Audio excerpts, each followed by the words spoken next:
प्रणाम और स्वागत है आपका कहानियों का अनोखा अंदाज के मंच पर। मेरी वेशभूषा बता रही है कि आज की कहानी अध्यात्म से जुड़ी है। कहानी का नाम है गंगा जी में धोया पाप कहाँ जाता है। हाँ, एक बार किसी गांव में एक महात्मा सत्संग कर रहे थे। तभी कहीं से एक चोर वहां आकर बैठ गया। चोर महात्मा के सत्संग से इतना प्रभावित हुआ कि उसे अपने पाप कर्मों से घृणा होने लगी।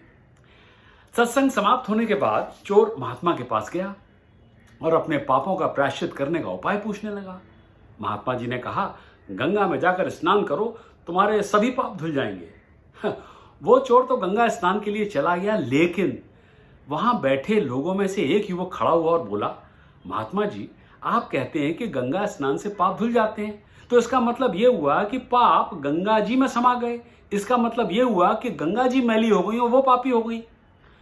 युवक की बात महात्मा जी को समझ में तो आई, पर उनके पास कोई उत्तर नहीं था, क्योंकि उन्होंने कभी इस बारे में सोचा ही नहीं था कि गंगा जी से पाप आखिर जाते तो जाते कहाँ हैं। आखिरकार इस अनूठे प्रश्न का उत्तर जानने के लिए महात्मा जी तपस्या करने बैठ गए।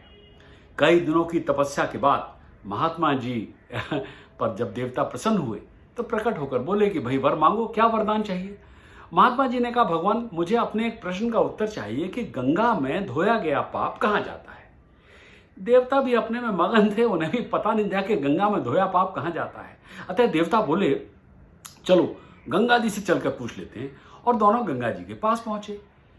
महात्मा जी ने गंगा जी से प्रश्न किया, हे शीतल और परम पवित्र जल की अधिपति मां गंगे, कृपा करके हमें यह बताइए कि अनगिनत लोगों ने जो आप में पाप धोते हैं, उनसे क्या आप पापी हो जाती हैं। गंगा जी ने प्रसन्नता से कहा, भला भला मैं क्यों पापी हुई।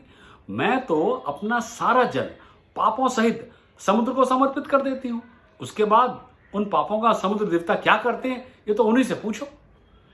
देवता महात्मा को लेकर समुद्र के पास गए और बोले, हे जल सिंधु, मां गंगे अपने संपूर्ण जल के साथ जो पाप आपको अर्पित करती हैं, उसे क्या आप पापी हो जाते हैं। सागर ने कहा, मैं तो अपना संपूर्ण जल सूरज के ताप से भाप बनाकर बादलों में परिवर्तित कर देता हूं। हाँ, इसलिए मैं भला पापी क्यों हुआ। अब देवता महात्मा जी को लेकर बादलों के पास गए और महात्मा जी ने बादलों के सामने भी अपना प्रश्न दोहराया, हे मेघा, समुद्र जो पापों सहित जल को भाप बनाकर बादलों में परिवर्तित कर देते हैं तो क्या उन पापों से बादल पापी हो जाते हैं। बादल बोले, भाई हम क्यों पापी हुए, हम तो सारा जल यथावत जैसे का तैसा पृथ्वी पर भेज देते हैं। यह प्रश्न पृथ्वी से करो कि वो पापों का क्या करती है। अब देवता महात्मा जी को लेकर पृथ्वी के पास गए और बोले, जगत को धारण करने वाली मां धरती, बादल जल की बूंदों के साथ पापों की जो वर्षा करते हैं, वो पाप आप में समा जाते हैं, तो क्या आप उनसे पापी होती हैं।